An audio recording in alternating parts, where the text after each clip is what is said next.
Howdy. Are you still doing calendar time in your early childhood classroom?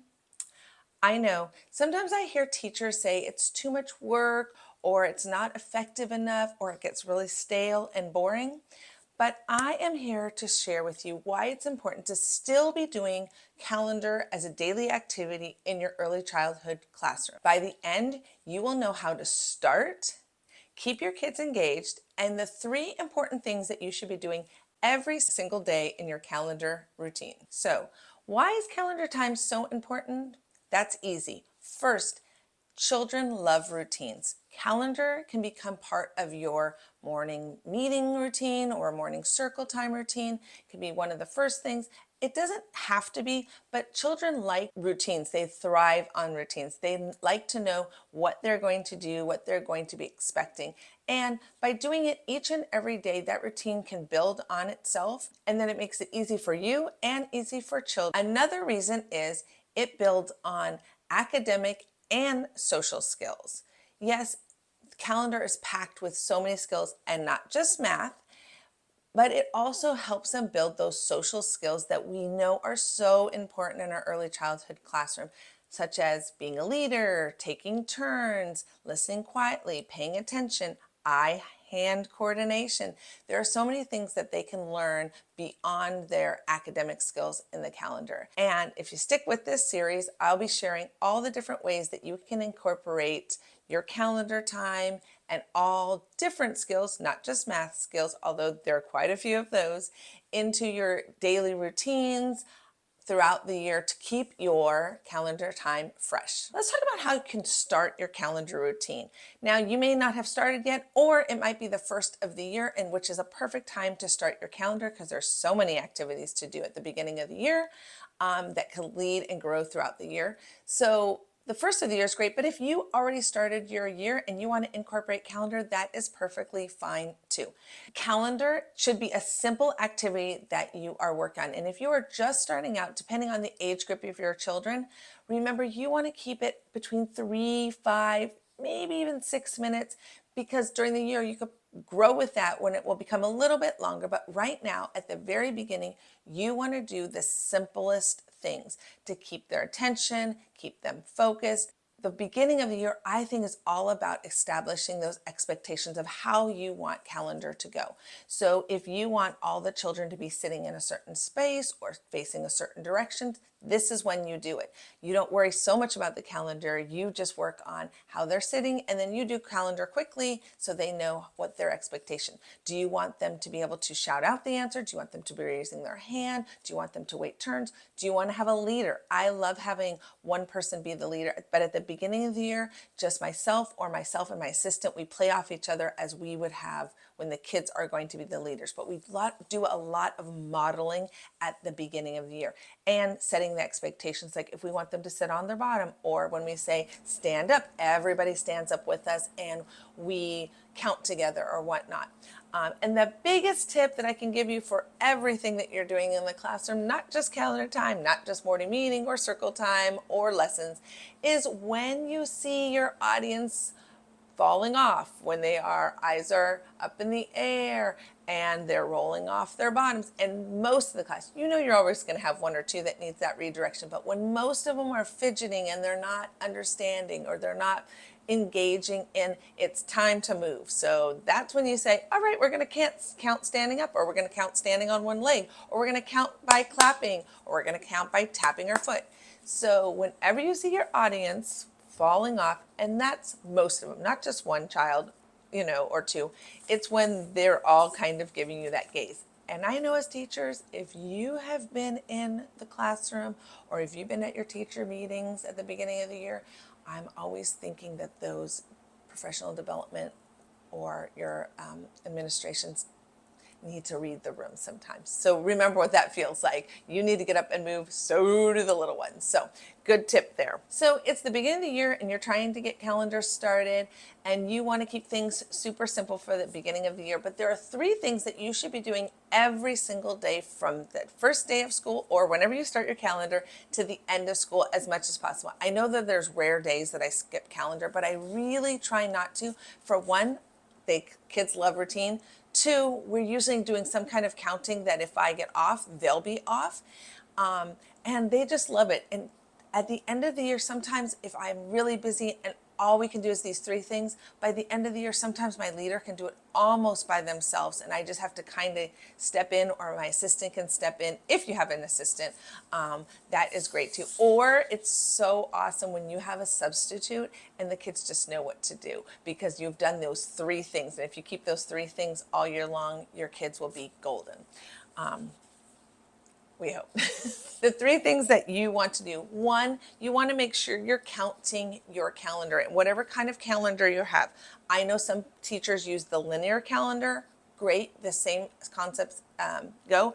I love to use the traditional style calendar, and I love to do it in a pocket chart so that I can, as you can see, I put mine and then we flip them as we go. So we can do a lot of different things, which I'll share in a few more videos. But I love using the cards with the numbers so they can do that. I also love to use a pointer, but your finger works fine. A marker works fine, all kinds of things. But you want to be counting. And at this time, I'm going to model counting 1 to 1. So if we're counting each number, I'm stopping and going each. So I'm very clearly, I don't want to go too fast and too slow because sometimes your children would do it. The beginning of the year, I'm just modeling. As they're getting into more of it, sometimes I slow it down or speed it up just so I can see that they're doing it 1 to 1 with me. And then of course, when we get to our last number, we say 10. I like to have the children, I say, okay, when we get 10, 11, what comes next? I like them to be zip it quiet and they have to raise their hand. This way I can do a quick assessment of who knows and who doesn't know. I can call on somebody who does have their hand raised, or later on in the year I can call on somebody who maybe doesn't have their hand raised that needs the encouragement, or I just need to see if they know what is the next number. So remember, if you have 3s, they might not be able to do this quite yet. Or if you have 4s or even kindergartners, you have to gauge what you can be asking them or what skill level they're at. But at the beginning there, that's the simplest way that we do it. And sometimes I model for them and I can see who knows right away. It takes a few days, but not too many days. And then I will definitely show them, oh, the number is 12. And then I kind of show it around the room. Again, for time, if I have time, I do this. If I don't, I just put, okay, it's 12. But I also can talk about a 1 and a 2 makes 12. Yes, the digits 1 and 2 make the number 12. So just quick and going through. So 1, counting 1 to 1. Sometimes I also count 1 to 1 and then we count it again, especially when we're at the beginning of the month and there's like 5 days. I'm like, okay, let's count it again, just so we can do that counting activity. And sometimes I do it point at it 1 to 1 again, or I just count rotely. So we'll just clap with our counting so that they're hearing that, or they stand up and count. Good time to get up and move, something like that. Keep it simple, keep it short, but do that activity of counting. And some kids, remember, they can't count 1 to 1 yet, but they can count much better rotely. So doing both of them helps them feel confident. The second thing that I think is a great activity for them to do today is some type of counting jar. I've shared this activity before, but I will be making another video for this. If you have littles, you keep it super simple. You can get any kind of jar, and then you're just gonna count the days. You can either count the days of the month or the days that you've been in school for the month. Because if you only go a couple days a week, then you can just go like, oh, we're just going to count the days we've been in school for August. Perfectly fine. If you're littles, I think that's the best thing to do. And I'm super excited because I'm going to do that this year with my kids. And I've thought of changing the materials inside the jar. So be on the lookout for that information and ideas. But I think that's so perfect for the preschool classroom, the pre-K classroom. If you're in kindergarten, I know they start counting the 100 is a milestone for them, or one of their skill builders. So you want to make sure that maybe you're counting the days of the year, either with the 10s and 1s, or you can do it the same way here and then count them in different ways. I'm going to give you some clues about that or you can be doing both. You can do the counting jar and counting the days, which is actually what I'm going to do, but I don't start for a few weeks, so I'm still working on how to make that plan. But I hope to get it to you guys soon, just because I think that in the younger groups, counting up to like 30, 31, 28 is such a good reinforcement for them of 1 to 1. And that's really where 1 to 1 entering kindergarten. If they can count 1 to 30, it's such a great skill for them to have. And then in kindergarten, they can count 1 to 100, 1 to 1, and that's a great stepping stone, scaffolding for them. Counting jar, super easy. I just put pom-pom balls in for the first month and so forth. Sneak peek, I'm trying to think of something to do when we in September, maybe apples, or I might do something themed for our school. We're going to see that, but then I'm going to change them out for each month. And I think that would be great because they will still be counting, but it will be new material, so they'll get super excited. And I think it's a perfect thing for them to do. And again, when you're doing the counting jar, it's simple. You're just adding one, and you could just add one for the next day, pick all of the balls out and start counting 1 to 1. And of course, when you start having a leader or you have somebody helping you, that helps to reinforce the 1, 2, 3, and so you're. And the last thing that you should do is add some movement into your calendar time. Like I said before, if they're getting wiggly and wormy, so let's stand up and count. Let's count by clapping in the air, or count and tap our knees, or count and tap our shoulders. This helps their 1 to 1 reinforcement. You could do jumping and hopping and stuff like that too. I like doing that, but I usually do it at the beginning of the month, because up to 30, they're like falling over because their balance is just not there yet, but that can improve over time. So if you start at the beginning of the year. Other movement things I love to do are, of course, either counting song, or the days of the week song, or the months of the year song. I love to incorporate those. But remember, those are patterns for our children, like Monday, Tuesday, Wednesday. Those are patterns for our children, which are great. And just hearing them and pick a song. There's tons of different songs and song tunes out there for you. I'm sure you don't want me to sing one for you. And months of the year too. So you can pick one or the other. I do think by pre-K and the first couple weeks of school, by the first month, we have done the days of the week and the months of the year.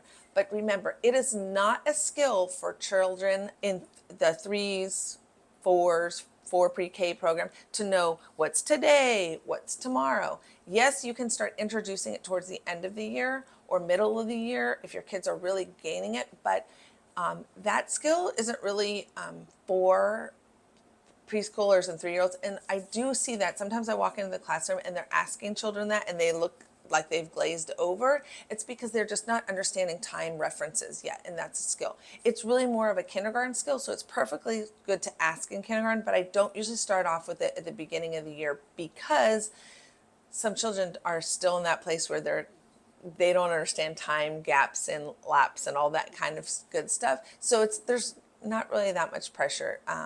You know, nobody really goes to 5th grade, 6th grade not knowing what today and tomorrow is, especially if they know their days of the week. So I don't believe it's a super big skill, but I do know people do that every single day with their kids. I don't do that. I do it every once in a while, and I certainly don't introduce it at the beginning of the year, because it just is it's kind of a time waster, because I usually ask like 3 or 4 kids and they're just guessing, it's Monday, it's Tuesday, because they don't. But you work with what you have in your classroom in my judgment. And if you feel like they're just not answering and they're just guessing, then step back and wait a few weeks or wait a month or 2 to do it again. Again, the 3 things that I think are really, really important for them to do are count every day, 1 to 1 and rotely, or do rote first and counting late after and whatnot. So doing some type of counting 1 to 1 is perfect.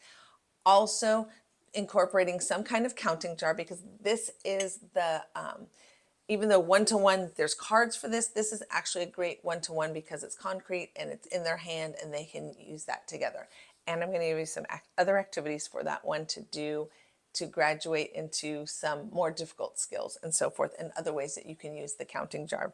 And lastly, movement. Just get them up and moving and doing some things, because that helps kinesthetic learning as well. So we want to make sure we're incorporating all of those as much as possible. All right, so I hope I gave you some quick, simple tips and inspirations for getting yourself started on calendar. Remember to keep it very simple, build those routines and your expectations for the year.